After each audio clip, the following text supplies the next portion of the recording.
Hello, everybody. Thank you for being here this evening. It is 5 o'clock, and I'm calling the regular meeting to order for Monday, January 8th, 2024. Ms. Peck, please call roll. John Creasher. Here. Pat McKee. Yes. Cody Nicolai. Jennifer Paoli. Yes. Joanna Reyes. Corey Sillers. Here. Lance Trollope. Here. Karen Vandenberg. Here. Jim Boucher. Here. Thank you very much. Let's stand for the pledge of allegiance. I pledge allegiance to the flag of the United States of America and to the republic for which it stands, one nation, under God, indivisible, with liberty and justice for all.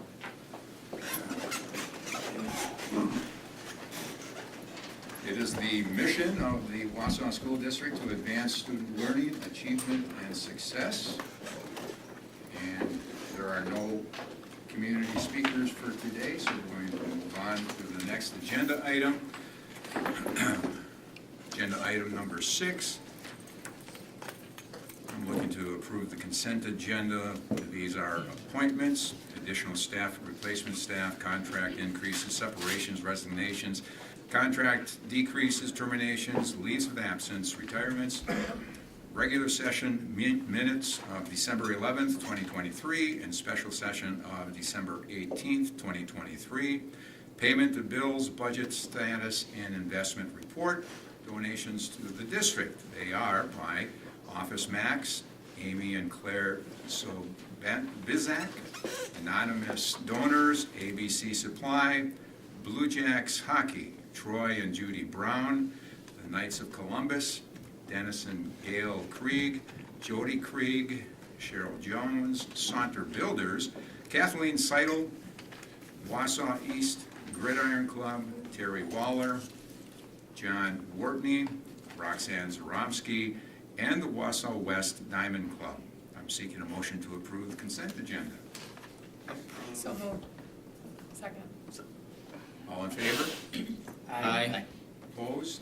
Motion carries. Agenda item number 7. Administration and Nexus will propose a timeline for next steps in the referendum construction process. Are we ready? I'm up. I'll start this up. I think, Josh, are you coming up for this? Okay, all right, good. All right, good evening, everybody. So I'd like to start this off by talking a little bit of background, start with our proposal, and then we'll work through how we got to that proposal. So, number of things, as you can imagine, that are that go into this decision making. Obviously, we've always got the budget challenges that we're cognizant of. We know there's interest in evaluating our elementary footprint. We're talking about the Wausau West multi-purpose field tonight, so we want to talk about the ability of Jerry Johnson Field to be that field. To consider the site work at Hawthorne Hills. We also have some secondary technology that needs to be updated, and we're going to talk about that within the context of referendum spending. And then lastly, we've already talked about the west elevator, but we want to confirm the direction on that from the board. So those are some of the main things we've considered as we consider or as we propose this next slide here. So based on all that, and we're going to talk about the why. What we would propose in this tonight is that we would eliminate the work on the Hawthorne Hills Road. We would eliminate the work on the elevator at Wausau West. We would delay work at John Marshall for 1 year and proceed with, obviously, the following here, but that would include Main Elementary, G.D. Jones Elementary, Thomas Jefferson Elementary. And again, that's the safety and security, the original scope that was approved in the referendum. We would also propose that we do the parking lot and sidewalk work at Hawthorne Hills, and again, we're going to talk about that multi-purpose field. Okay, so that would be the proposal you'll see at the end of this. Next, okay. So here, so we'll talk about Wausau West Field, and I think, yeah, can we have Jeb and Jason come up? We want everybody to understand the context. So first of all, on the left with the big red letter, that's Jerry Johnson Field, just to make sure everybody's aware. And Jeb and Jason Foster are here tonight. They've been doing a lot of work about around where this multi-purpose field would best be located, so I've asked them to come and talk to the board about that. So thank you. So, based on the parameters in which we had, which was the scope of the referendum work, which includes a turf, multi-purpose turf field that could be used for football, soccer, and lacrosse, and also includes lights, and that's kind of the scope of what currently exists. We looked at all sorts of different places, so we kind of started with Jerry Johnson Field, as that's kind of where our track, and we play our lower level football games right now. In that place in the middle, just to the east of it, is the where we practice football right now. And then to the right, the heavily lined field there is our varsity soccer field with various things going on out there. So what we did is we brought together our user groups, we brought our boys and girls soccer coaches, our football coach, as well as our department chair for FIAD, and talked about all the different things that it could and currently does and potentially could be used for moving forward. And we kind of did the pros and cons of multiple different sites at that location. The reason we settled on Jerry Johnson is that we already have and can get a full turf football field in there. It'll fit a regulation lacrosse field, and it's really close to getting, if not for sure, getting a regulation soccer field in there. And if it's a slightly narrow for the soccer, we could still play all regular season games on it. And likely, potentially, could still play our playoff games on it. If we couldn't play our playoff games on it for whatever reason, we would still have our grass field to the east there. We could play one or two. Usually there's one or two max before it goes to neutral field for soccer, so we could play those on the turf at Wausau East, as theirs is wide enough for that. Or we could always look at renting the People's State Bank Soccer Complex at that time. The pros to putting it at that site are like I said, the sports that can already be played on there. It currently does have a press box. It currently does have a fence around it, and it currently does have some bleachers, which are things that none of the other sites have. We don't currently have money in the scope to put any of those other things in now, which would make the use of those fields a little more challenging without those other things around it if we put it somewhere else. The other final real benefit to it is it includes lights.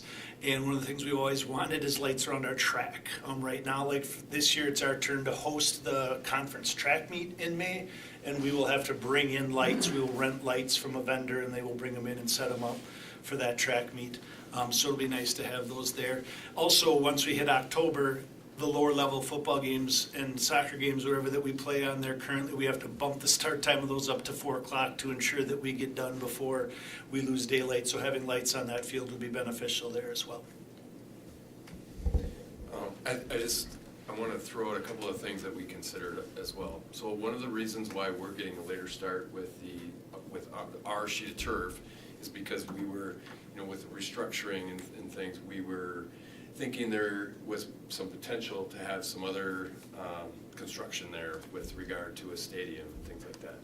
So one of the things we struggled with was, is there something coming that we should be considering when looking at this field and the placement of this field? Example would, if we were to build a football stadium or football, soccer, lacrosse stadium there, we would probably, in an ideal location, move it to the east, probably straddle some of the soccer field, and we'd have proximity to our parking. It would be more centrally located inside our property, I think, with the lighting and things like that in terms of our neighbors.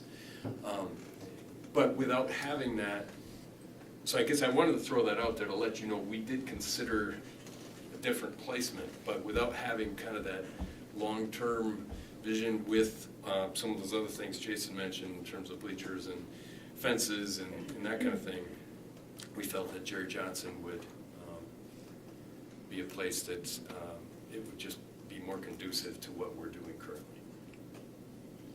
So why don't we start, because there's, like I said, there's several proposals at the end. Why don't we take it a topic at a time? Wonder about feedback on this proposal. Open up to the board for questions. Which slide, the proposed next step slide? Just the west. Just the west, though. Yeah. Oh, and Cassie, can you go to the next slide? This is a drawing, I think this was done by Ross Rattler. The white outline you see is a regulation football field, and the black on the outside that Cassie's tracing there, that is a regulation soccer field. So you can see how it fits on that space. Thank you. It's very close, isn't it, to the track for soccer? For the Jeff, double 65 yard. Can you just elaborate on, I guess I'm a little confused on, can you go back a slide, please, guys? So if there was plans in the works to do something bigger in this middle part here, and that was deemed to be the ideal spot, why are we stepping back and putting it somewhere else that will work almost as good, but not going forward with what we thought was best to begin with? Because I thought that's what was scoped from the beginning, in terms of location and all the functionality that went with it. I know we talked, I don't know that it was ever set in stone in terms of the scope, the placement of the turf field, but I know that there was some, initially there was some mock-ups because it was like right out the back door, and that's where it would be, because Fayette would Right. use it then.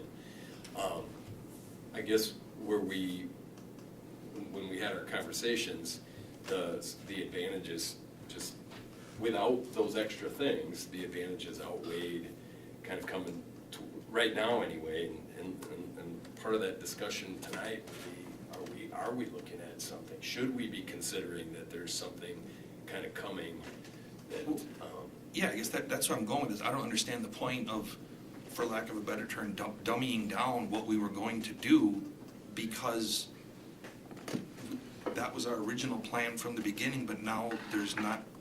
That wasn't our original. Our original was just a multi-purpose field turf. Our friend from Nexus, you were nodding your head in agreement that that was the original plan. That was the original location shown on the referendum documents, correct? In the middle. Right in the middle, yeah, it's a Yeah. multi-purpose field, Right. it's a practice field, Correct, so that's. not a competition field. But not with a stadium and a press box and Correct. any just of a that. sheet of turf. And no track around it or anything like that. Correct. Just a practice field. Okay, so then in order to do what it is you were just talking about, Jeff, to get to that ideal state, whatever the stadium discussion is, forget about that, but to do the things, the lights and the bleachers, what does that add scope-wise? That is the scope. No, The no, multi- in the middle, where it was originally planned per the referendum drawing. If we were to put that Jerry Johnson Field, full-size one, so you can get all your soccer games in on it, and do the lights and the bleachers, what does that add to the scope?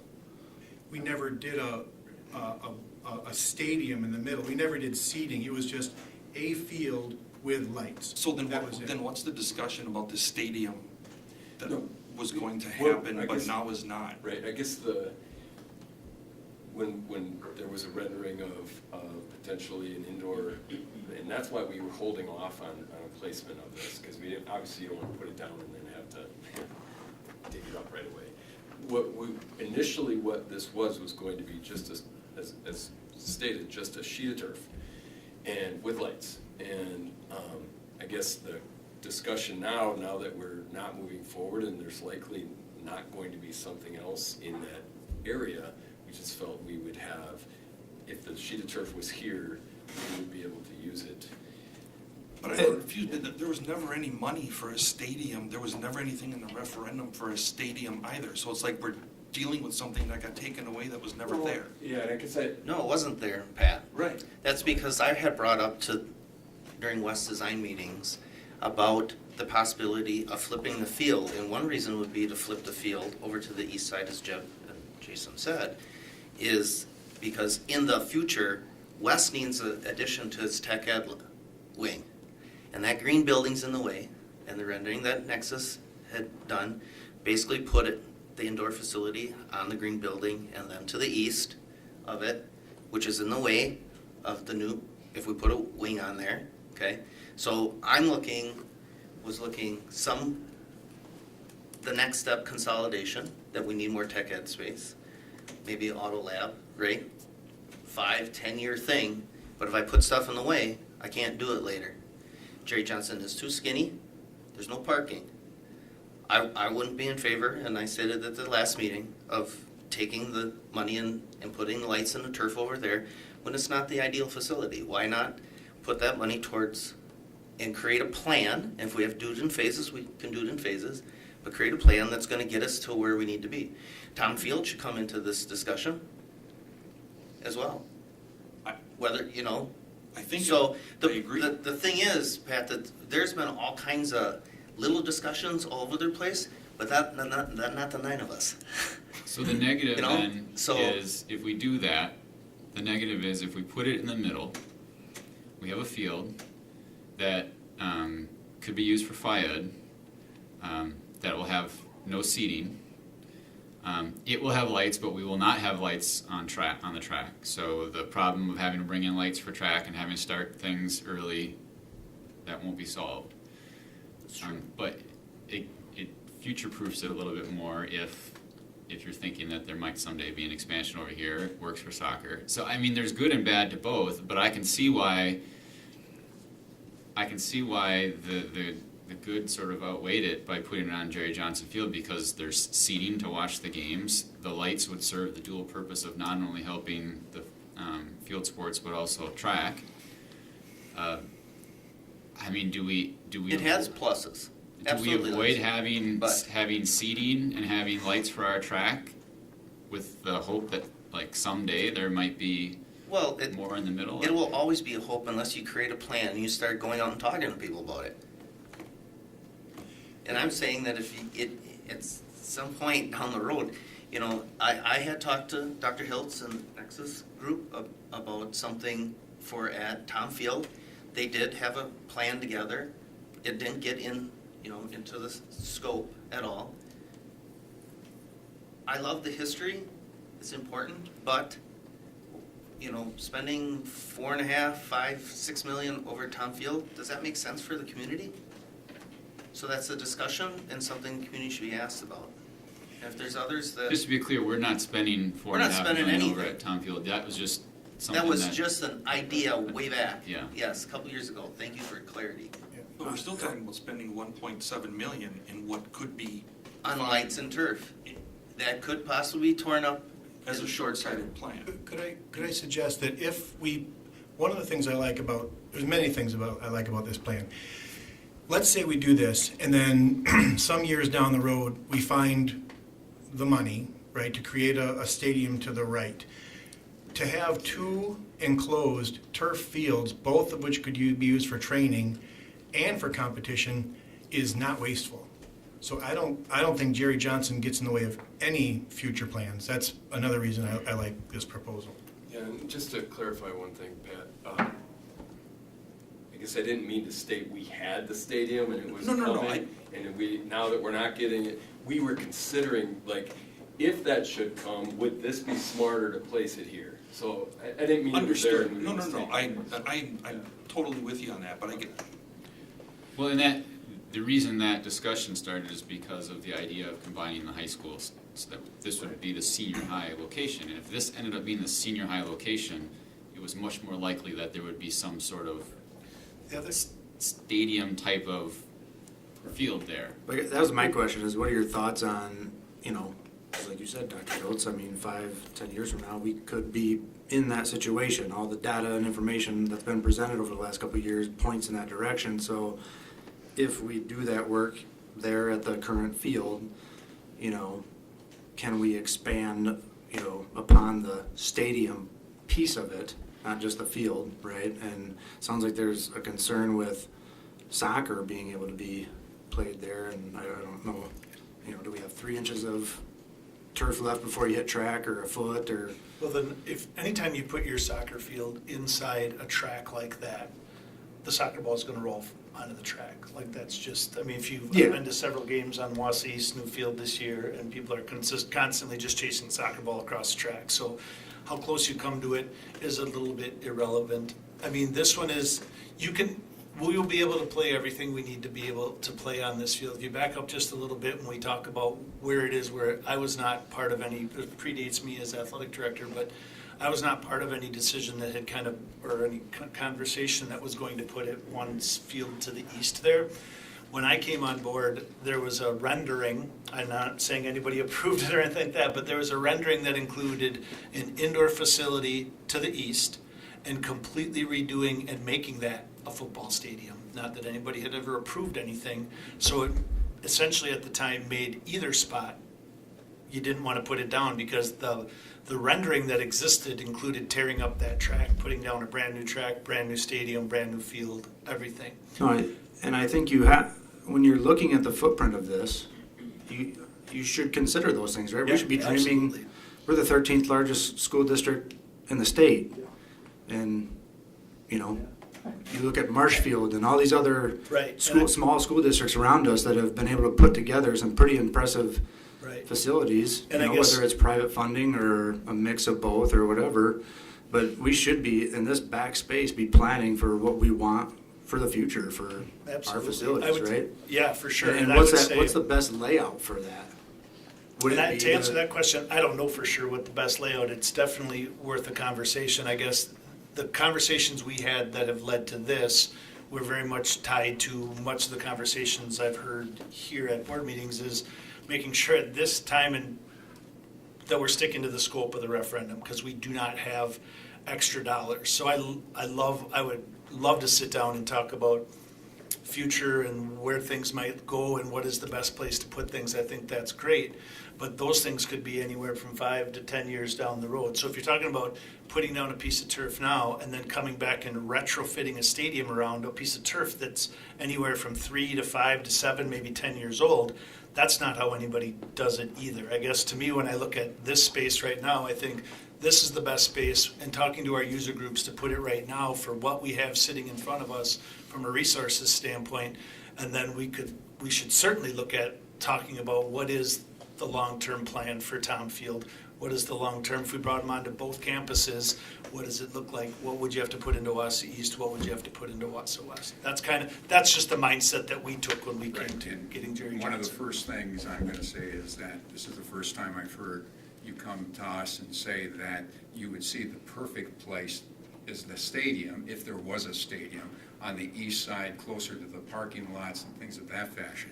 Right now, you just stated this, Lance, and the fact is, if we put lights and turf on that right now, we don't lose a season. We actually get that down and we will have track and field run there. We will have that always to be used in the future. It will always be available for lower level games. It will always be there, and it's not that we're gonna be end all right there, because it's too small. It's too narrow. I've gone through that with Tom Field when I was a track coach there. It's too small to do that.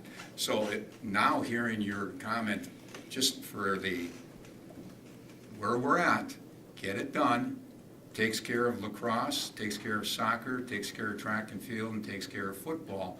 Then, whenever that year comes about where we eliminate Tom Field, create a stadium, that's a 21st century stadium here, it's on the east side by the parking lot. That's the first time I've heard this. So we have talked about that.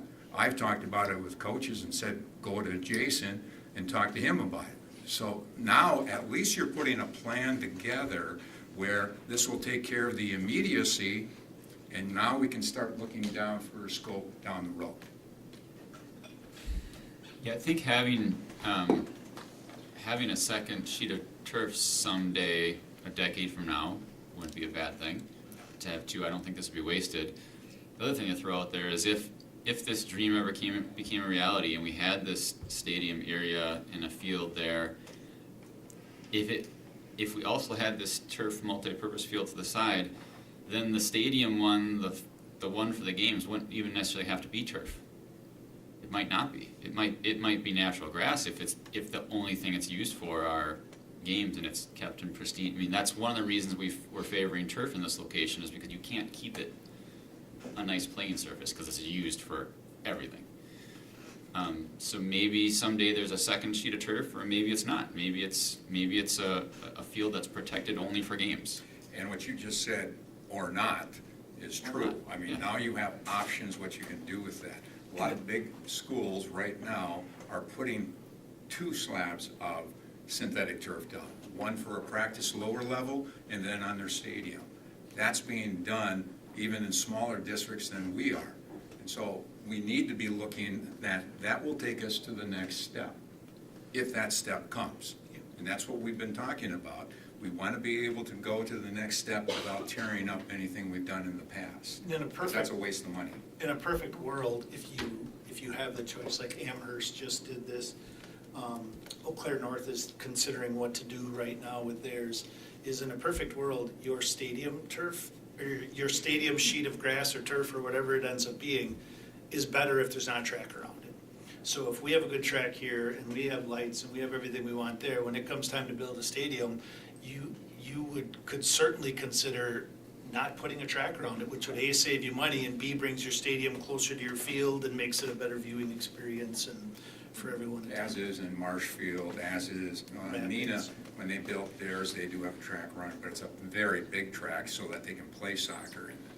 So This track was just resurfaced recent, not too long ago, right? It just resurfaced a couple of years okay. ago. So we don't need action on that, but I want to make sure the board gets, any other questions on the West? No, I think it's very good that you two are here to let us know that you've been thinking about immediacy and then a plan going down the road. Wouldn't we at some point tonight take action on this proposal, which includes this though? Yes, I was hoping the board would just take one action Right. at the end. If we want to cut things out, we certainly can. Okay. No, I just Okay. want to clarify that. Yes, we will. That is part of the action later. And my last point would just be that anytime anybody here wants to sit down and talk about what the future would look like, could happily either do it one-on-one or put a group together and sit down and start kind of brainstorming what that might look like as well. Well, and I guess that's my point. I think we should have that before we commit to spending almost $2 million on something that could be part of a larger picture, to Corey's and John's point. I I would don't know just if I say want to go that far, Matt, because if you take a look at it right now, you are already talking about how this could immediately help us. Now, we hold on that, and now we're holding for another 2, 3, do we hold for another 4? How about another 5 years? When do we finally get it done? We have a lot of students that could be using that. We have marching bands, although I'm hoping that there would become a marching band at West so that we could have a marching band. They would be using that a lot. Your Phi Ed classes are going to be using that academically. I mean, you can go down a series of academic reasons for using synthetic turf because it becomes very flexible and it's not going to be torn up like normal grass will be. Am I wrong in that? Oh, okay. Can I just ask a question about the usage of the field? So you met with some of the coaches, obviously from the big players. Will this then be the location for just practices for football? Or this is where, like, soccer games, season conference games are Varsity gonna soccer be there? games, lower level football games, could be lower level soccer games, we could do a 5 and 7. Like right now, we Sure. could play them simultaneous because we don't have lights on our varsity soccer field, or we don't have any lights except our new ones on our baseball and softball right now at West, so it would get used. I would say the less, in the springtime, it would get used a ton for practice. In the fall season, I would say practice would probably be the least thing that happened on it, that would be mostly be used for games, because as we sit right now, and you're not home every week, but JV football plays on Mondays, JV2 football plays on Thursdays, soccer plays Tuesdays and Thursdays. So I would say 2 to 3 nights a week you'd have games on it. Sure, okay. And lacrosse located there as well Yep, then in for the games? springtime, Okay. yep. Interesting, great, thanks. I think Jim, this is really just about being able to have the conversation amongst us. So I wasn't necessarily suggesting we wait years, if the conversation says not to wait years, okay? But if there's something that our Nexus staff tells us, I thought maybe we had, based upon the other conversation, maybe we had till the end of February to make a yes or no on this, so. this is the only place that we can have our conversation, so we're Well, known that's, for it. Let's have I it. understand Let's that, talk. Lance, I understand that. So what else do we need to discuss about it? About possible layouts. I'll add this too. There's been a number of conversations about athletics and fields over the last number of years, just since I've been here, which is only 5.5. Nexus has helped us do potential, work at Tom Field on various levels. They've helped us design a possible stadium right on this Jerry Johnson field. We haven't designed a stadium to the right, partly because there's some major drainage, water drainage to the right. So there's been some pretty extensive conversations about athletics at West and at East. Within the scope of the referendum that we have right now, this is what the single turf field here plus the 2 ball diamonds were what we thought was best for now. If the board has an interest, I would agree. I think it would be an exciting conversation to talk about, what to do, what's the best use of that remaining space, years forward. We've got some good partners that can help us do that. I think if this was going to be the senior high, I would support holding off and waiting. Because then I would think that moving away from Tom Field and having a stadium type of thing here isn't just a pipe dream. But with us moving forward with 2 different high schools, I don't think there's any chance of us moving away from Tom Field and building 2 different stadiums, 2 different football, soccer, lacrosse complexes at 2 different high schools anytime within the next 10 years. And so, 5 years for sure. 5 years for sure. And so, to me, I think getting this down now with the lights so that track can make use of the lights as well, and having it down now, and then I'm not against having conversations over the next several years about doing something more in the middle. I don't see this as a waste at all. If we at some point get to a position where we have another field there, whether it's turf or not, in a stadium, and we don't have to build a track around it because our track already exists and has lights, I think that's a plus. I don't think we save anything by waiting. Is that track an 8-lane? It's an 8-lane. I mean, so it's a substantial lane track that WIA acknowledges. So consequently, you're right, we need to look at what are we going to do immediately for our students versus holding off and doing that pipe dream of a stadium. For 1.8 million, we better be able to have all soccer games there, playoffs included. Oh, absolutely. You have. I don't know if the playoffs, you because have WIA insufficient plays a big part in that. seating now. So you're gonna add some bleachers on the other side? You got no place for a visiting team to sit at this field. You barely have enough for the home team. That's part of the discussion too. And yeah, I sound frustrated because it's like you guys don't wanna wait 2 weeks to actually have a discussion and see some layouts. I don't think we can get layouts in 2 weeks. I have some right here in my bag. I was gonna say, wasn't So- there layouts? It sounds like there was already discussions about a stadium. Not There's that I'm aware of. I added on to the tech ed wing, I put more parking, I changed the tennis courts. Took me all 15 minutes. Well, making the drawings is the easy part. Coming up with the $30 million referendum you just proposed That is the ain't- hard part. Hey man, there may not be a referendum. But you gotta have some kind of plan first to talk to people in the community that wanna potentially donate to it. We're the only school in the conference, that doesn't have a turf field. Everybody else has new stuff. How'd they get it done? Having a plan, talking to people. And we're not doing it. They have one high school though too to support. And we might too.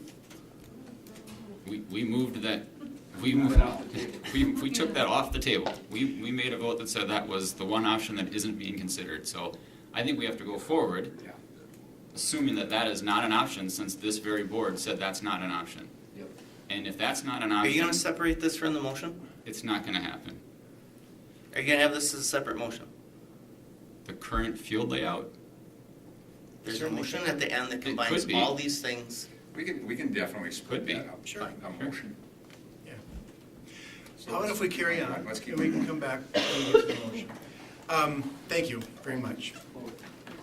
So, I know this is hard to read. I'm gonna talk through it. Josh and Russ from Nexus will help me.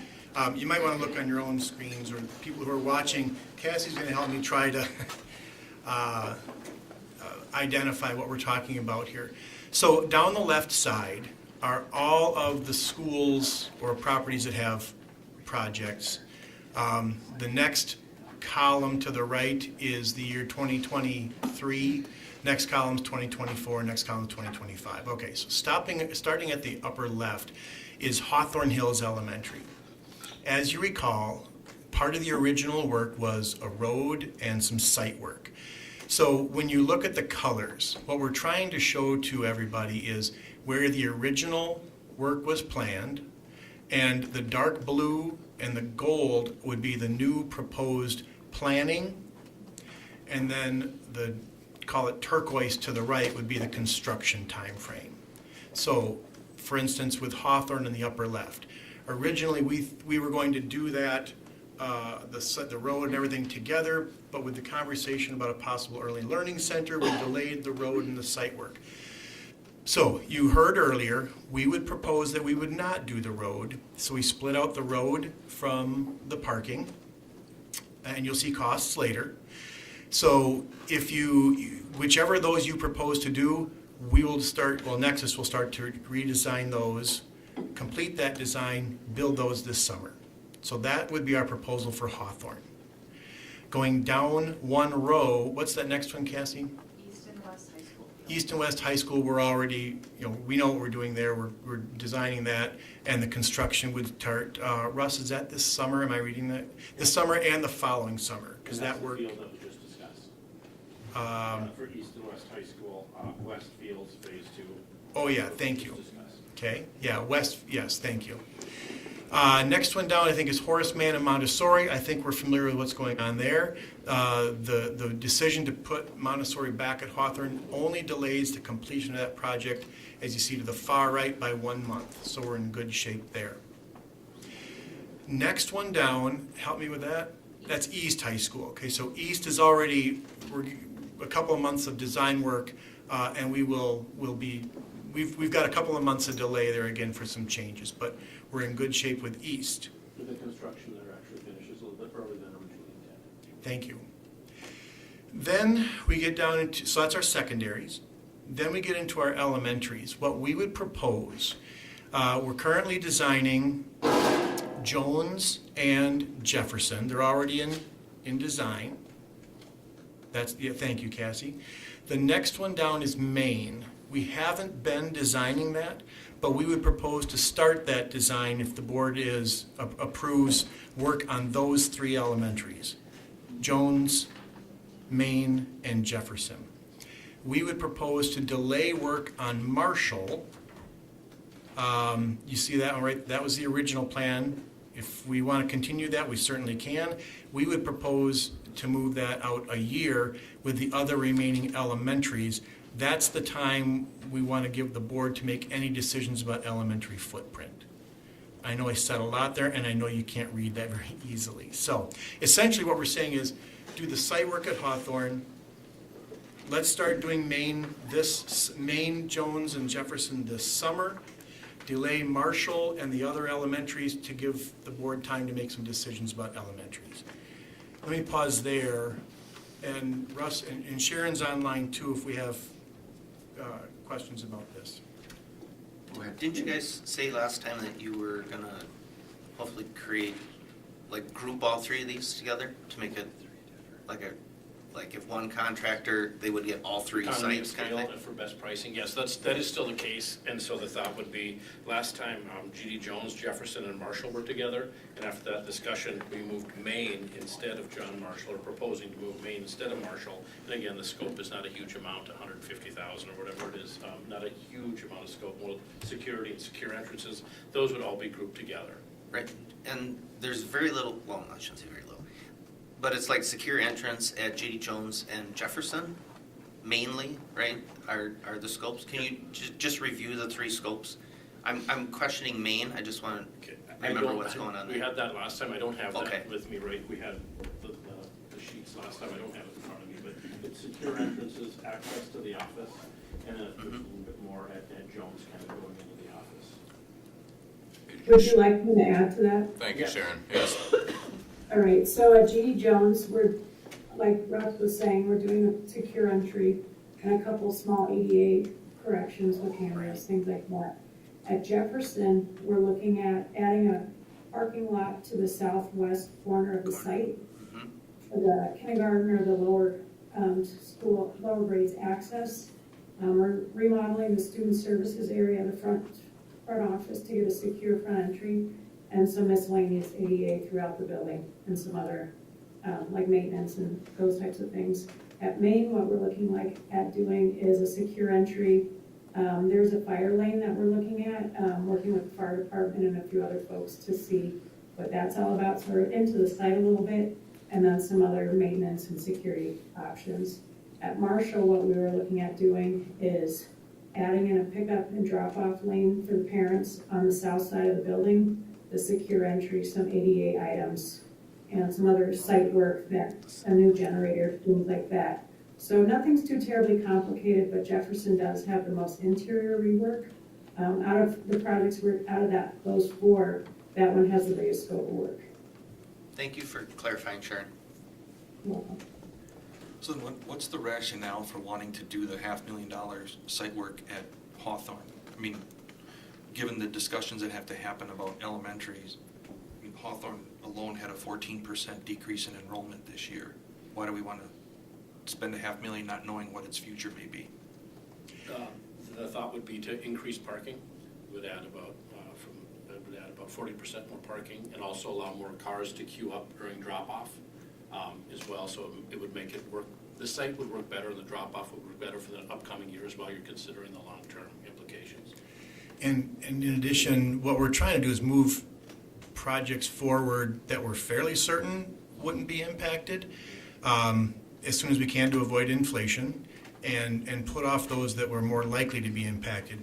We can certainly change these if No, I mean, I'm glad to hear that answer, frankly, because increasing parking 40% on a school that had enrollment drop 14%, to me is an easy one to say, no, don't do that yet. I could very easily see that some of those students going to John Marshall and increasing John Marshall parking or whatever the case is. I just don't think that that's money well spent at this point in time. parking, of course, is for parents, right? I mean, No, I understand and that, but it's inadequate right now, so we're trying to meet current need with that. Well, there's 14% fewer students, so it alleviated itself somewhat. And that is why we split that out, so that you can decide one or the other. We're good either way. Okay. The concrete sidewalk repair is something we definitely would recommend. It was like $37,000, because that's breaking up, right? It could be a safety issue. Yep.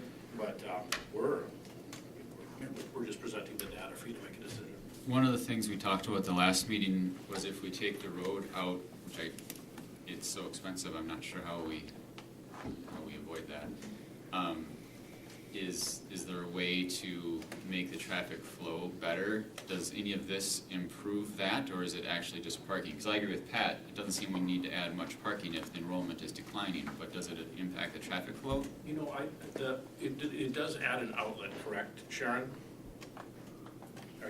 Yeah, I can take that from here. So what we're looking at right now, it's not been fully designed or anything, but preliminary concepts is to be able to pull as many cars off of Kickbush as we can and get them to loop through the parking lot. So there is ways to pull maybe another, 25% of the cars. Like I think there's 22 spots for 22 cars in the old parking lot right now. We can increase it up, up to 30+% to be able to just keep trying to get those cars off the road, so it allows for better traffic flow moving forward, along with the additional parking. So if you look at it as a goal to just get cars off the street, there is the ability to do that, but we would need to go into design a little bit further to be able to quantify what that actual impact might be.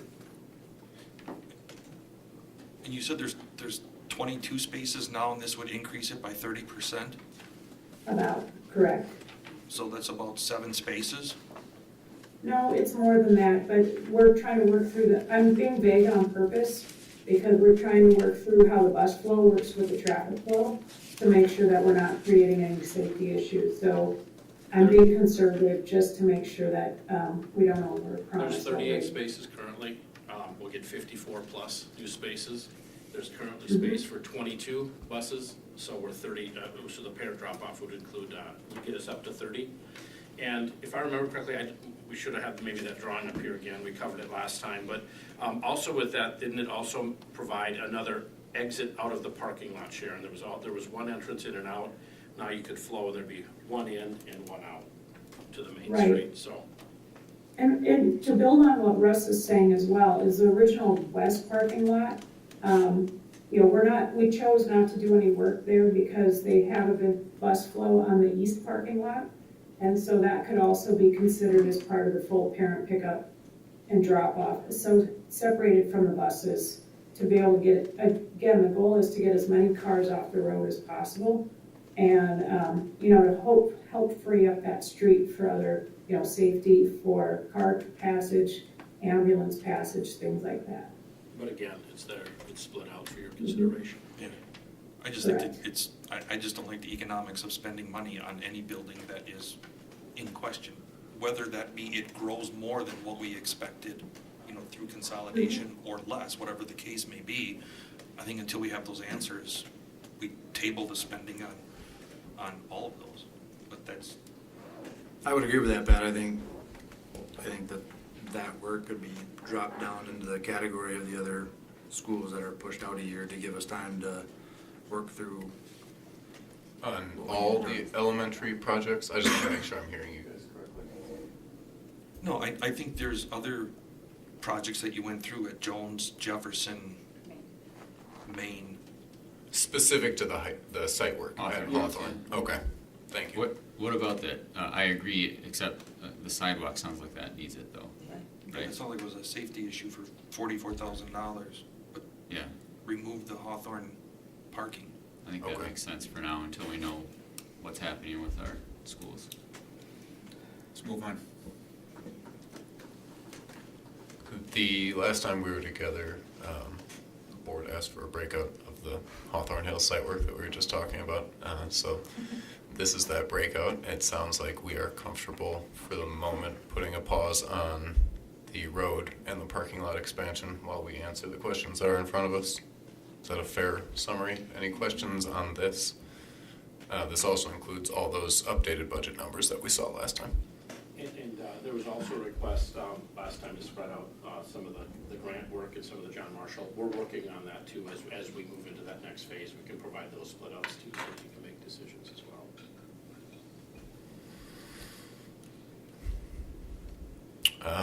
So I know sounds like maybe potentially this is changing or being broken out, but this would be the total for the upcoming work, the next chunk that we're talking about, that $3.7 million, and then just clarifying what the savings would be by not doing the road at Hawthorne. Sounds like the majority of the rest of that work may be put on hold for the moment as well.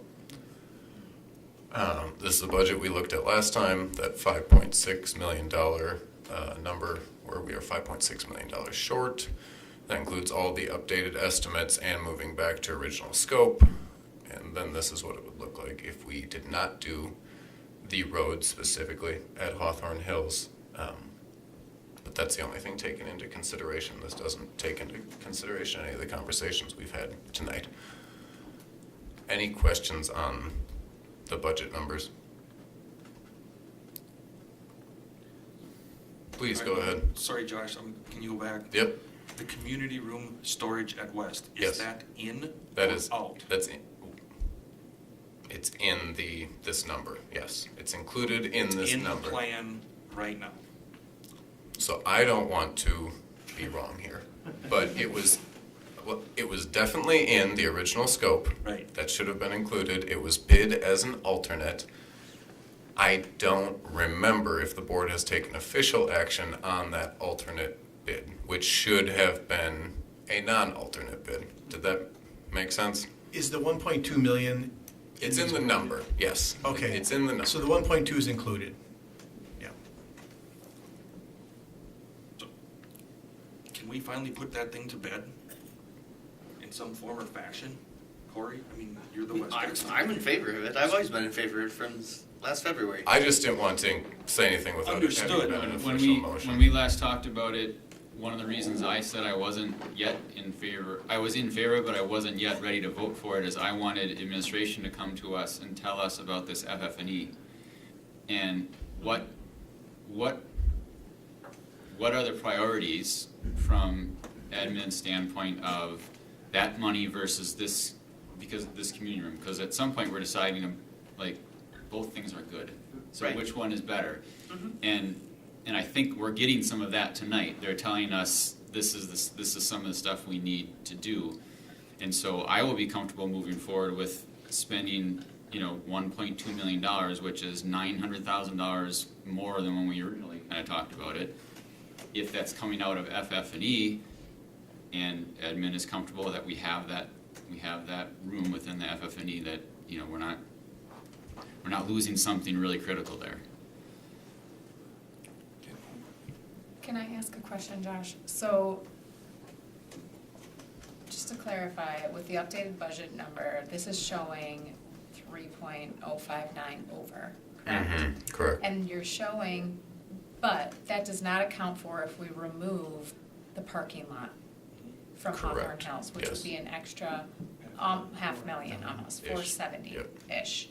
Okay, so that takes us to maybe 2.5, 2.6. 2.6. Okay, and then one of the mitigation efforts listed is the elimination of the road, but isn't that already eliminated from that? So it's a good question, and I was going to talk through this when Okay. we get to this slide, is that So that's no This- longer a mitigation effort this, option. this slide includes the road not being in there.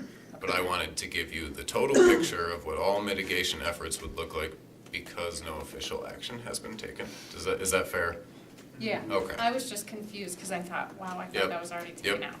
out. Okay, And just to echo that point, there's 8.176 million listed here available in FF&E and technology.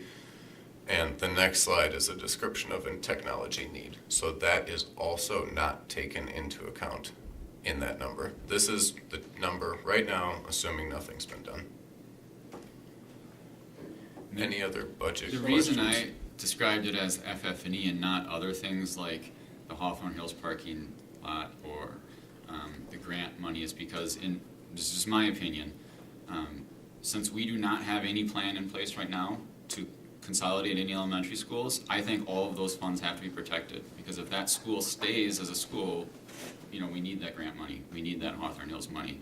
So that's why my mind was focused more on the FF&E. Let's pull from FF&E to cover this community room if we can, as opposed to taking money out of a building that we might then later need a year from now.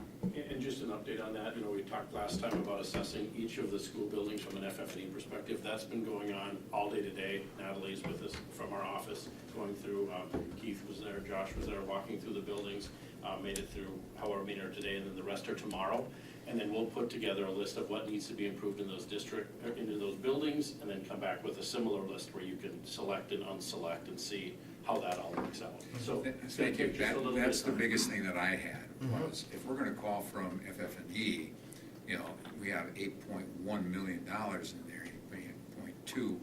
Bottom line is how much can we take from there to take 1.2 for the community room, and then still have approximately 7 million or 7 point whatever million. How much do we need in FF&E is gonna be a very important aspect here. Correct. Because we don't wanna keep on taking from that, putting it over here, and then come to the end and say, oops, we shouldn't have done that. And just to clarify, that FF&E are furnishings, fixtures, and equipment for the work in the additions as well as the renovated areas, that's still in the budgets up above. What we're talking about is district-wide beyond the areas that are affected by the overall construction and renovations is what's being evaluated right now, and kind of building it from the bottom up and see Okay. what would be recommended, and then bring that for your consideration. Kind of coming from a zero-based Yes. budget versus, Yep. here's your money, let's use it type of thing. Thank you. So can you clarify then what is actually remaining that we can leverage from the FF&E budget? It says up to 8.176, but then beneath that, it talks about what remaining is 3.386. Good question. So we have, I'll go through all the slides. $8.6 million originally in the FF budget, right? And then we have the 8.176 listed because we've spent $438,050 to date. So that 3.825 number, that is only the technology portion of the district-wide FF&E budget for the referendum. there. The other half is furniture? Yeah, and then there's a very small discretionary, but yes. And that's the detail that we need on the technology and the furniture, to your point, so we can make those decisions. So it sounds like you'd like to see that number as preemptive to any additional Yeah, I decision mean, making. this is the third largest expenditure in the overall referendum plan. The detail behind that is critical to make informed decisions. And that's the planning that's going on Yeah, right now as we that's speak, great. so that's fair. Yeah, Fair that way we feedback. can have that community room as an action item, whether it's at the next meeting or the one after that. And then we can stop talking about where it maybe could come from, and just say, we made the decision. Yes. Now the FF&E number is different, because we've taken it out of there, if that's what we do. Okay. And what we did conceptually with the FF&E number, just to kind of roll back time on the referendum, is we took 30% of the district spaces that were not part of the affected. So it was a budget across the district that was used as an FF&E allowance. Now we'll build it from the bottom up to see where it lands again. So it's more, it's more precise per building. So the only, go ahead. I was gonna say, so we should talk a little bit about this proposed secondary devices. So there are some needs that we know we have the impact student programming, and Mr. Uding could probably speak most knowledgeably to it, but we would like to spend an additional give permission to spend up to $400,000 from this budget to replace some secondary devices. John, could you let the board know what you're looking at? Yeah, there are roughly about 400 Windows desktops between the 4 secondary schools that are split into labs that are 5 years old. They fit into our replacement cycle. That's when we take care of it. So those are the devices, along with some replacement of Windows desktops for the admin assistants that have aged out also with that. So they're labs, they're not classroom teacher devices, they're the labs, PLTW, things like that. How many labs do we have at West and how many labs do we have at East? Stationary labs? That I could hazard a guess on the number of labs. I would say maybe, before I speak on the number of labs, I'd want to get that for you. I know between the 4 sites, there's about 400 devices. Right, and I come back with that question pertaining to the fact that every student has a device that we give them to begin with. And then these are extra labs that have more powerful motherboards and things of that fashion so that they can do the high-end software, correct? Correct, yes. These are labs that might run the Microsoft Office training. They might be doing more video processing for some of them. CAD work. The CAD work, yes. They're in the tech ed labs and things like that. So they are devices that are used that a normal Chromebook might not support that kind of learning for it. Wherever we can, we reduce those labs when a Chromebook can meet that software need or meet that ability or need. Good, that was the answer to my next question. Yes. And we could start So eliminating that. Yes. A Windows desktop replacement is $1,000? A Windows desktop, right now, the quote we have is around 800. I think at the time we just said up to make sure we had an amount that was there. Not saying that's exactly it. We wanted to give you the up to amount.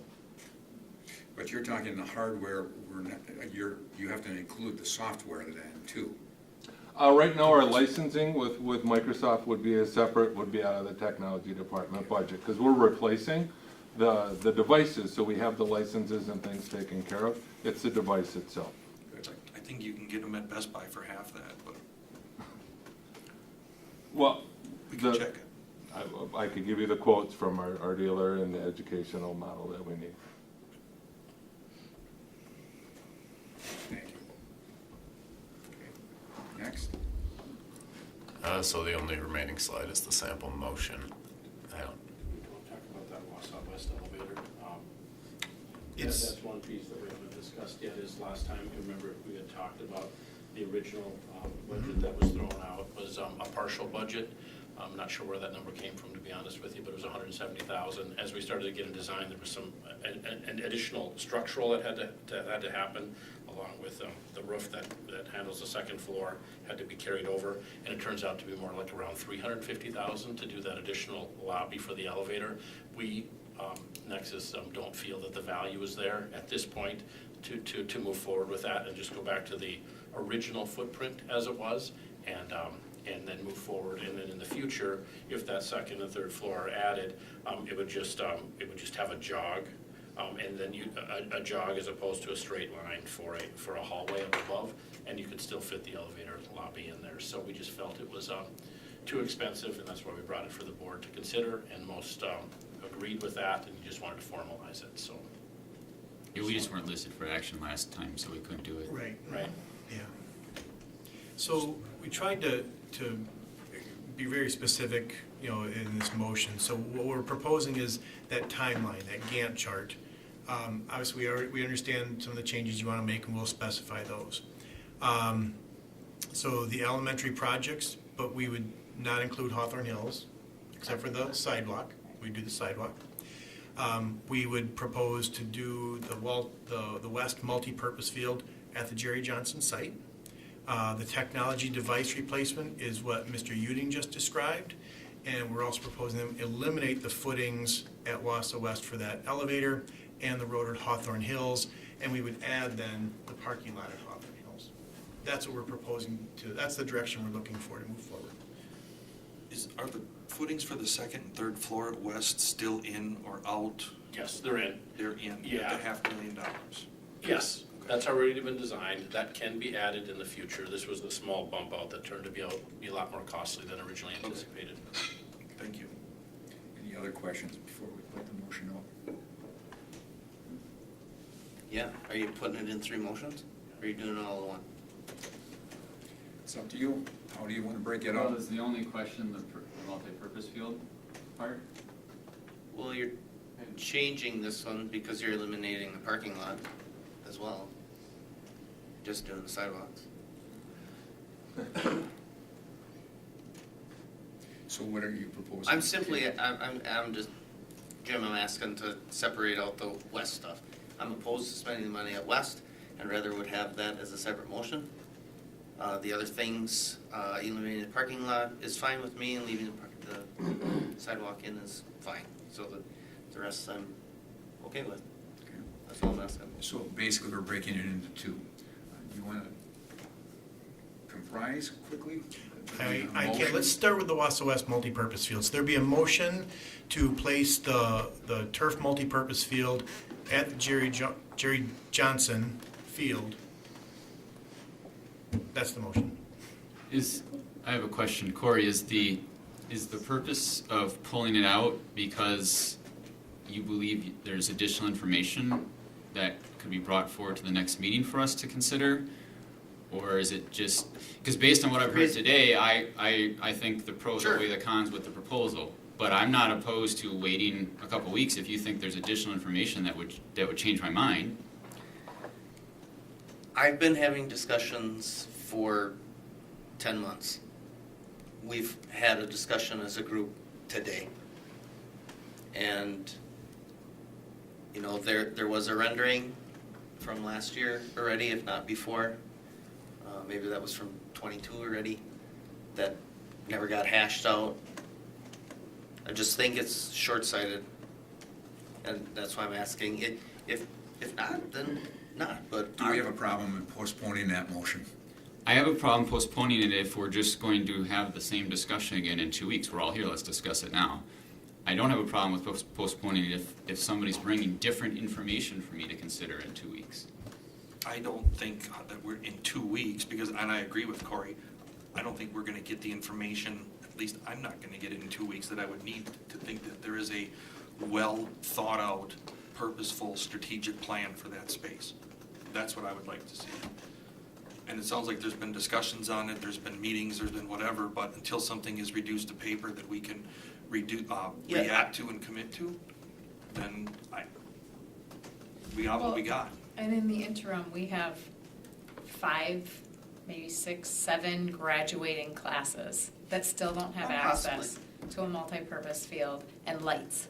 And I think that that's a problem, because even if we do come up with a great rendering and we do have a long-term plan, there is a lot happening of students that continue to miss out on access to stuff that they should have had long ago, in my opinion. So I don't know why. I appreciate that, and if I could just add this in, so with the Sharon or Russ, correct me if I'm wrong, but if I recall, the lead time on turf would not allow us to start this work until next fall. Am I correct? So if the board wanted a month, I don't think that changes our timeline. Am I right on that? Currently, we want to get going on the survey so that we could get a start on it, but if you need, we're going to go as quickly or slowly as you need to make a good decision, so we can adapt. So you know. I don't have a problem just postponing for a month, because it's not going to slow anything down. And actually, I was thinking that the work would start immediately after school, all summer then. Yeah, I couldn't at this point. Okay, well, that's another discussion. I don't want to keep that going. My question is then, if we postpone this a month, how does this change what our perspective is for the students now and moving forward with, like Karen mentioned, getting the turf field and the lights and everything else that's needed for the students now? I mean, what's it gonna change? A strategic plan 10 years down the road, 5 years down the road? With 2 high schools, I mean, it doesn't really change much. That field will always be there, it'll still be available. So I don't see what more information is going to change on this. Kind of what Lance said, but if you guys want to postpone a month, fine. But I hope there's more information, at least a strategic plan that we can look at by that time. Well, I agree with what you're saying, and I agree with what Pat made the comment. If we're not going to have anything more to add to this, then we're just postponing, kicking the can down the road.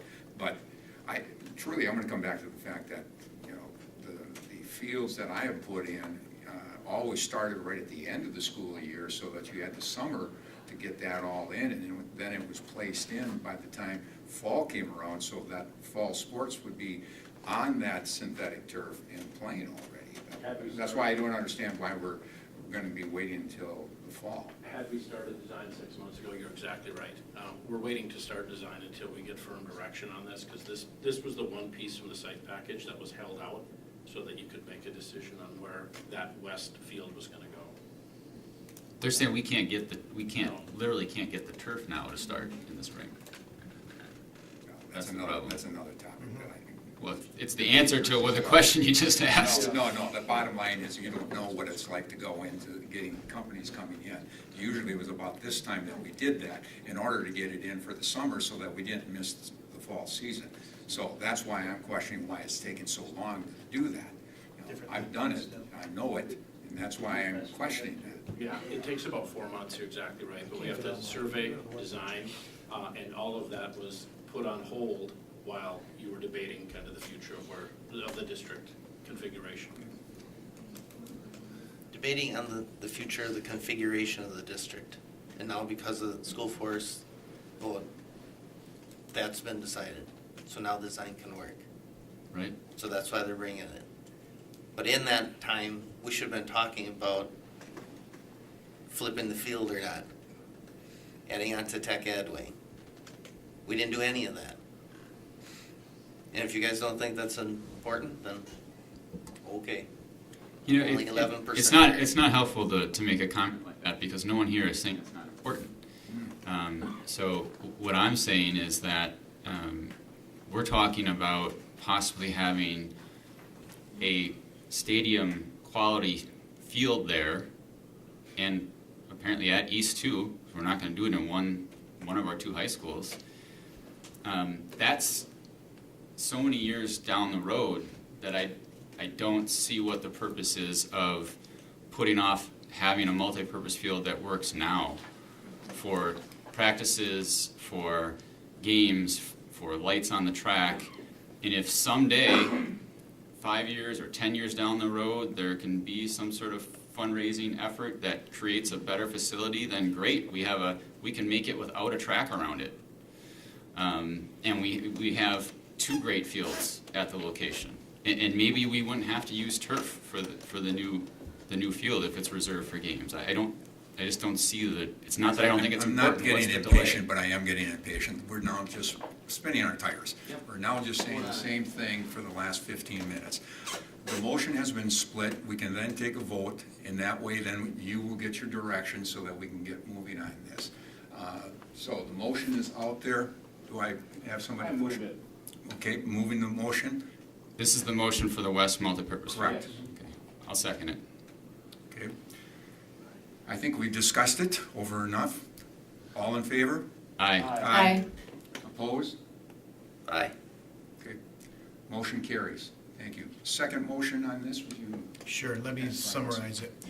So this would include the elementary work at Maine, Thomas Jefferson, G.D. Jones, and the sidewalk only at Hawthorne Hills, as well as allowing us to spend up to $400,000 on the secondary device replacement. And it would eliminate footings for the elevator at Wausau West, eliminate the road at Hawthorne Hills, eliminate the parking lot at Hawthorne Hills. I need, So moved. thank you. Second. All in favor? Aye. Opposed? Motion carries. Thank you very much. Thank you. All right, agenda item number 8, new business. Mr. Uding will share an overview of the cybersecurity, multi-factor identification, and steps to the district is taking to address these issues. Okay, very interested in this one. Good. Presenting to staff, you might be the only person. Well, we've been doing the secondary notification, and it's not that tough, I don't think. No, it's not, no. So, again, I appreciate the opportunity to come and share some information with you and the steps that we're taking with our staff to help ensure them personally, because everything we share with them and you and anybody listening applies to their personal life. So I would strongly encourage you, do this personally, and if there are some issues with things in the district, let me know, and we'll talk about that. But all of this applies to your personal life and would be well worth the time implementing that. So, just the goals, again, just to talk to you about this, let you know where we're at with it, talk about the importance of multi-factor and the single sign-on that we use, talk a little bit about some of the phishing threats, and really bring it around to it takes everyone to really harden our system and keep everybody safe. So just a little bit of what's been happening in the state, and it's not something that will never happen to us. This slide just shows some of the state districts that have been impacted by phishing, and you can see it goes from as big as Kenosha to as small as Tigerton. So nobody is immune from these types of attempts. And going to the right there on that slide, you can see the impact when somebody's been hit with phishing or ransomware. The phishing attempt will lead to a ransomware in which they encrypt your data. So that loss of learning, anywhere from 3 days to 3 weeks is the average time that you're going to stop instruction, or you will not be using any of this for instructional purposes. And then a full recovery where you get all your systems, all your backups back up online, could be anywhere between 2 and 9 months to get that. Our goal would be to have certain systems, the critical systems, back online within 24 hours and begin processing those things and then bringing things back up with that. So that's a quick look at around the state, and then I think it's always important to take a look at, well, that's great, that's around the state. What's happening in our district? The one thing I would say, the previous slide, NTC got hit a couple of years ago and really took a big hit with some ransomware, and they were shut down for a while, might have been about 3 years ago. So it's local and statewide, nationwide. So when you think about Wausau, there's about 11,000 publicly available accounts. You can see them online, you can access them, those kinds of things. If we look at our accounts in a 30-day period, there's about 700, in quotes, would call attacks on an account. Somebody is trying to breach that account, trying to gain access. It could be, when we look at it, a lot of it is overseas. Some of it is across the country where that's happening. And those 700 attempts are about 300 accounts at any given time in that period will have received an attack. That equates to about 23 accounts a day we're seeing attacks on, and we're monitoring through Azure. They all have failed so far, and if somebody has had a compromised password, we're notified immediately. They're changed, their account's locked until they can get in, and then they set up MFA with that. You can see too that on average we get reported about 24 phishing emails a day. That's just what's reported through some of the systems we have. Those are not ones that people just catch and delete. So I think this is important because it really showcases to people it's happening here. We're not immune to it, and we really need to be vigilant and diligent in our efforts to ensure that we continue down the path we have had without an incident. So again, what are we doing? We are about 70% of the way through setting up MFA with all of our staff members. We're currently at John Muir, and then we're moving fully into elementary sites with that. All administrators have had it for a year, Longfellow district principals. Different departments, the technology department has been using it. The other thing that we do, and you may hear about, is we have some software that allow us to create our own simulated phishing campaign. So we can create an email, make it mirror a phishing email, and then when someone clicks on it, they get a little splash page that says, oh, you've been phished by the Wausau School District, you should have caught this, this, and this, as a way to educate people on what they can see.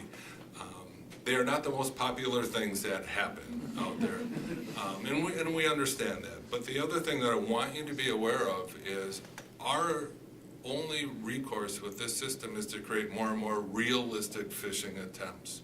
We started with the easy to pick out, hey, you want a free Starbucks card, hey, can you buy me an iTunes card, those kinds of things. But that's not the way of the world anymore. And so we will begin and have begun phishing or spoofing our own email addresses and department addresses. Spoofing meaning you've taken that email and you've made something very close to it.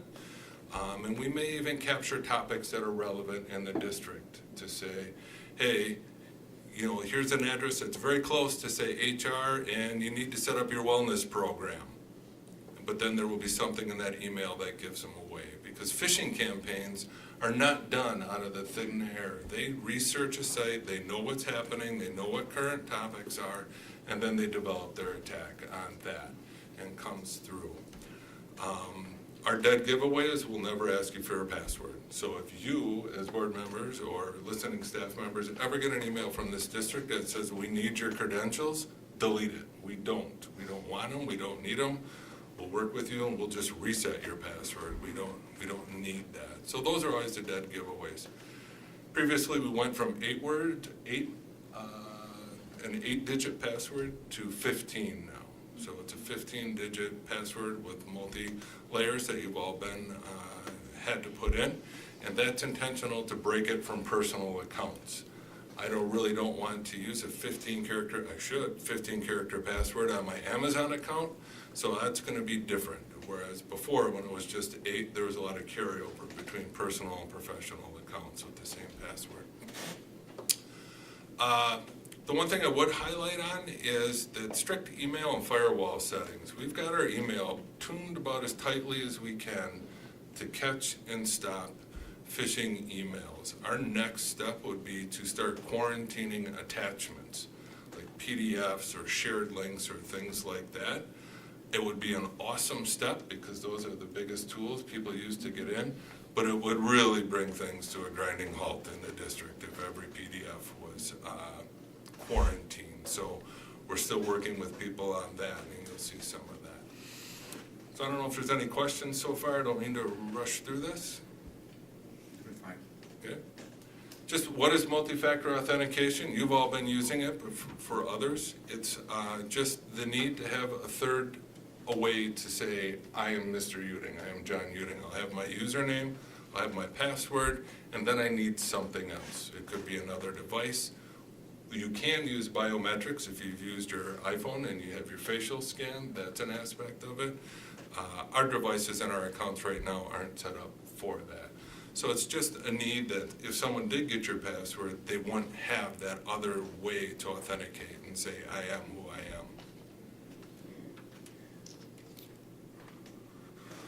So where are we at with our staff? Where we are at with our staff is we work with them, we tell the building, hey, we're coming in, here's the way you can set up MFA for yourself. If you would like some assistance, this is who will be in your building and you can do that.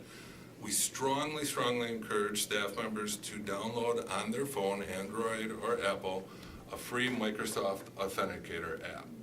That is the most convenient way for them to do that because their cell phone is likely with them more often. It's something that they're not going to misplace. But the real benefit for that is that Microsoft Authenticator app can be used personally. The district does not own it. There's no tie with the district to that. It is solely owned by you and that end user. We have no visibility into it. It's simply a way for them to get that passcode. So my Authenticator app has my district account that it authenticates to, but it's got all my social media and all the other things to it. So the convenience of that is it's something that keeps them safe in their personal life too if they don't already have it. People have to authenticate every 7 days or when they hit a device that hasn't been signed into for 7 days. Or if you clear your cache and history with that, you'd have to re-authenticate. We do have a small percentage of users who don't have a cell phone, don't have access to a cell phone, or have other reasons not to use it. And for those staff members, we can offer them a token key generator. It's about that long, and it's about that wide, and it would fit on your keychain. And every 30 seconds, it just generates a numeric code that you would use to authenticate. The downfall for that is all you can use it for is the district account. It's totally a single-use application, whereas the other one people can use on their personal accounts too. Just real quick, some of the things that we talked to, let me back up. We're going to accelerate pushing MFA out through the elementary buildings because what's become more relevant or more frequent is a person's account actually getting compromised. And before it's caught, the person who's compromised that grabs the contact list and starts sending out legitimate emails. There's no way to identify that that's a phishing email because it's coming from, say, my account. It's my address, my name. That person is just simply in the background manipulating the text on that. It happened here. I asked Cassie. Cassie got one from an administrative assistant in a neighboring district and was going back and forth. And they were watching that hacker for a few minutes operate and reply to people saying, yeah, that's a legit email. Go ahead and send me that information before they shut it down with it. The only protection to that is MFA. So when that started happening, then we thought, okay, we've been kind of taking our time and slow rolling it this year. We really need to step it up and accelerate that process. And the real danger in it is they're taking your contact list. So if they grab my contact list, Keith would get an email from John Uding. If I'm in a third grade team and I have it on and my partner doesn't, and they get compromised, I will get legitimate emails from that person. So that response is going to happen. They're not easy to pick out unless you really start dialing down. So they're very dangerous. Those are just two examples we share with staff about watching for links. And then if you ever see anything like that PDF that's asking you to enter your credentials, that's the dead giveaway. That don't do that. So again, what we share with staff is for your own benefit, you're best off to clear your cache and history regularly because all those cookies save all your logons, and if you get breached, they're going to grab all that information and then they have it. We are working with staff for MFA and always just being safe and alert. So I appreciate the time. I'd be glad to take any questions. I know it's a riveting topic. I just wanted you to be aware of what we're doing. If people are asking you questions in the community, hey, what's the district doing? How are you keeping our data safe? Or if maybe staff have questions about why we're doing what we're doing with that. So I wanted to empower you with that information also. Does this impact secondary students right now? You said, do they already have it? Secondary students don't have it right now. That would be the next step down the road after we get through staff. But some secondary students do have it. When we find a secondary student whose account is under attack heavily or compromised, we work with that person to set up MFA. Okay, and where I was going with that is that there's obviously some critical mass testing that'll be coming up in the next few months. And Yes. I would hate to see something derail that, like, we've had some unfortunate things Yes. happen before. Yes. The mornings of those tests, that really throws things off. Yeah, the multi-factor, if they've had it, has been working for them, and we would support them anyway, and that's a good point, and we would work directly with that person if it were to happen on that morning. Okay, but there's no planned rollout of this like before the ACT? No. Okay. Well, when I say students down the road, that's like next year, and you would hear about that. Stevens Point, interestingly enough, has issued token key generators to all of their students, and their students are using MFA, I believe, K through 12. Any other questions? Those are good questions. Thank you very much. Okay, thank you, appreciate the time. All right, moving on to 8B, administration, Monk Gardens staff, and Red Granite governance members presented to the Education Operations Committee. Committee approved and recommended to the full board the approval of Red Granite Charter School to reside at Mark Botanical Gardens. Anything else to add? If not, I'm seeking a motion to approve Red Granite Charter School to reside at Mount Botanical Gardens. So moved. Second. All in favor? Aye. Opposed? Motion carries. Thank you. Next item, Ms. Cartledge will present an open enrollment space determination for 2024, 2025. Is there any She additional? already did, yeah, Did so that? if we're ready. So I'm seeking a motion to approve the regular and special education non-resident spaces available under open enrollment for the 2024, 2025 school year as presented. So moved. Second. All in favor? Aye. Opposed? Motion carries. Thank you very much. Anybody with a professional growth and development report to the board? If not, we'll continue to move on with our legislative liaison, Mr. Sillers. I had the opportunity to speak with Congressman Tiffany on December 17th about situations and potential funding changes for some of our newer refugee students, and was hoping to be able to connect with district staff to get stories, to be able to continue that conversation with the congressman at some point in the near future. So that's, I also had got opportunity last week to speak with State Senator Tom Check and just pick his brain, but need to follow up with his staff and on a couple topics as well. And then we had a CISA 9 meeting last week, went over some of the resolutions that we're going to be bringing, that's going to be brought forth at convention.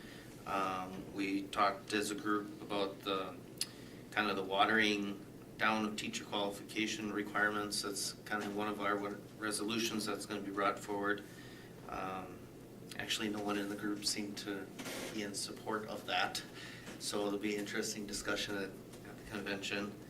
And then the last CISA 9 legislative discussion where elected officials had come to their office. They talked about the district report cards and how CISA can help the districts advance the life-ready skills for students and what role they would play in that process of helping the districts. That is the main goal of CISA's. And then we talked about another license requirement bill that is in committee in the legislature right now, and that bill really revolves around not wanting those lesser levels of competency for our teachers in the future. So that's ongoing yet. Very good. Thank you. I appreciate that. Dr. Hiltz, brief comments? Really light. I just wanted to thank Ms. Ivy and her second grade class for this calendar. The kids painted these, a picture for each month. It was just really nice, so I told her I would hold it up at the board meeting and say thank you. That's it. You could zoom in on that. Yeah. There you go. Next item, please put there were not, okay, well, you don't have to put that into record. I'm at this point in time seeking a motion to enter closed session to discuss demographer or other consultant RFP discussion and superintendent search firms RFPs according to statutes 19.85 1E. Make the motion, we go into closed. Second? All right, need a roll call? John Creasure. Yes. Pat McKee. Yes. Cody Nicolai. Yes. Jennifer Paoli. Joanna Reyes. Corey Sellers. Yes. Lance Trollope. Yes. Karen Vandenberg. Jim Boucher. Yes. Thank you very much.